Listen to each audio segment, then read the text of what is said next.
Okay, a little more progress here on the box. I went out and bought 10 2x4s, just wall studs. 2, 3, 4, 5, 6, 7, 8.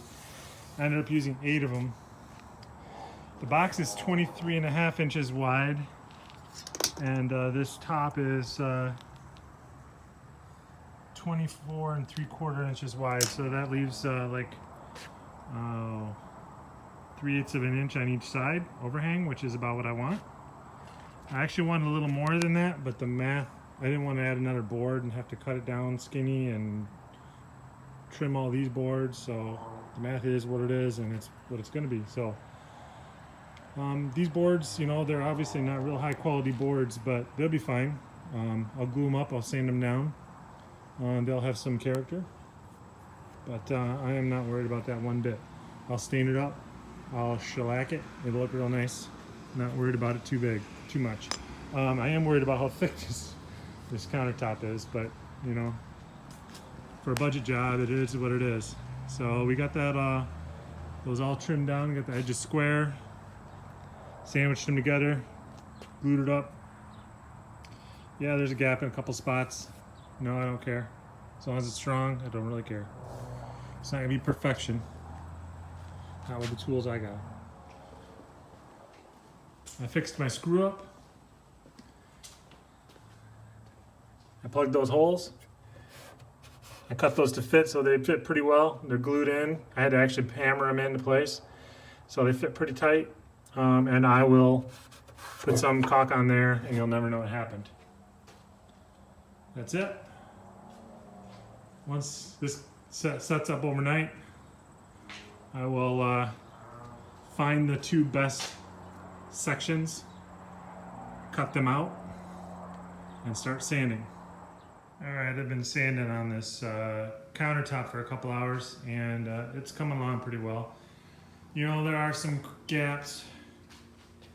My cutting process on the table saw may not have been completely perfect, and I probably didn't have nearly enough clamps when I did my glue up. But you know what? It is what it is. It ain't gonna be perfect. It's gonna be a rustic top, and I am okay with that.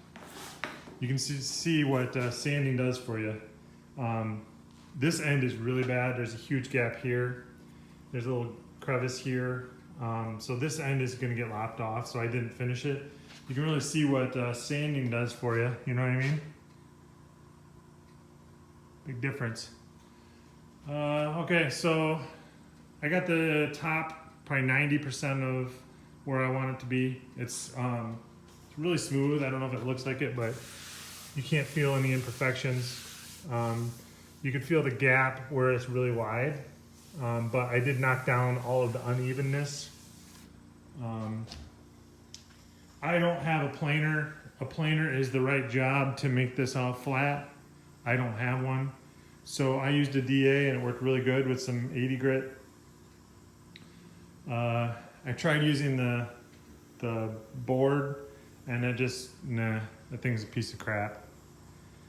But it's relatively flat, smooth enough for drink glasses, and that's all I care about.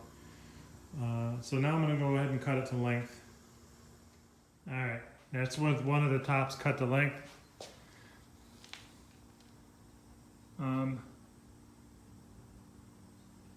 Close enough for rock and roll.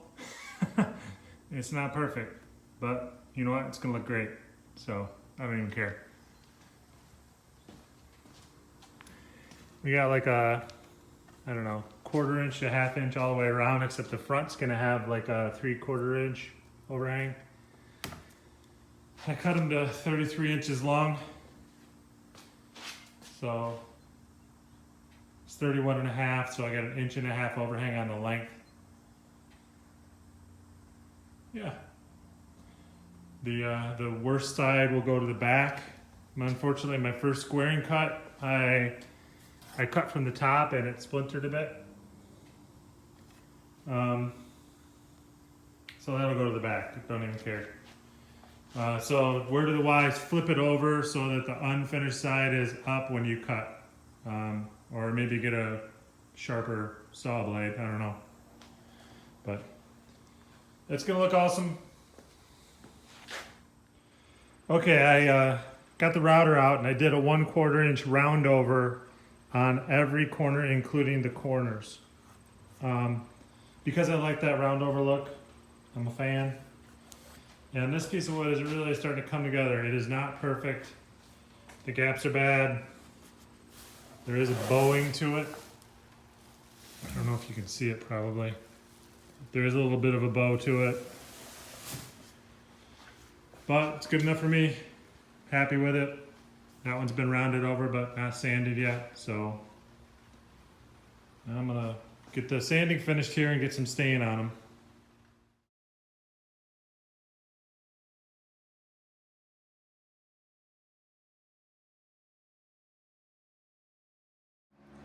All right, it's Wednesday night and I got a little bit more work done. So I started filling my cracks with that plastic filler. I recommend filling all the cracks for a nice professional look, but this is my first time using this DAP product and I'm not a fan. It's really dry, a little too dry. It's just like plaster that you would use to patch a hole in the wall. It's okay. We'll see how it turns out, how well it sands and how well it sticks. But it just felt like it was a little too dry to really saturate the wood and stick really well. So we're gonna find out. Also glued on my tops. Went pretty smoothly. It did smash down the glue on the top of the inside brace, which is a good thing. Wanted to make sure that it got good contact with the end of that. And it did. And yeah, we're making progress. I probably should have glued the top on before starting to do the plastic filling because I'm going to need to do this edge anyways. I didn't think about that till after. So I'm going to go ahead and tomorrow night I'll glue up the other face and we'll keep working on plastic filler, then sand it and get it ready for paint. That's it for tonight. Oh, and before I forget, I did also fill in the little cracks in my feet to make those nice and smooth.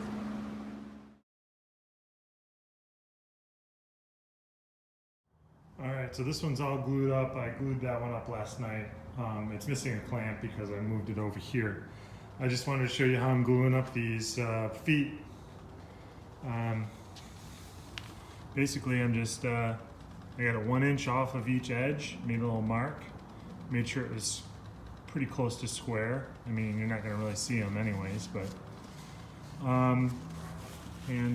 glued it up, clamped it down.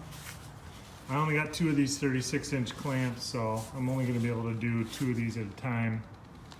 So again, it's going to take, you know, a couple days for me to do all 8 feet, but that's the basic idea.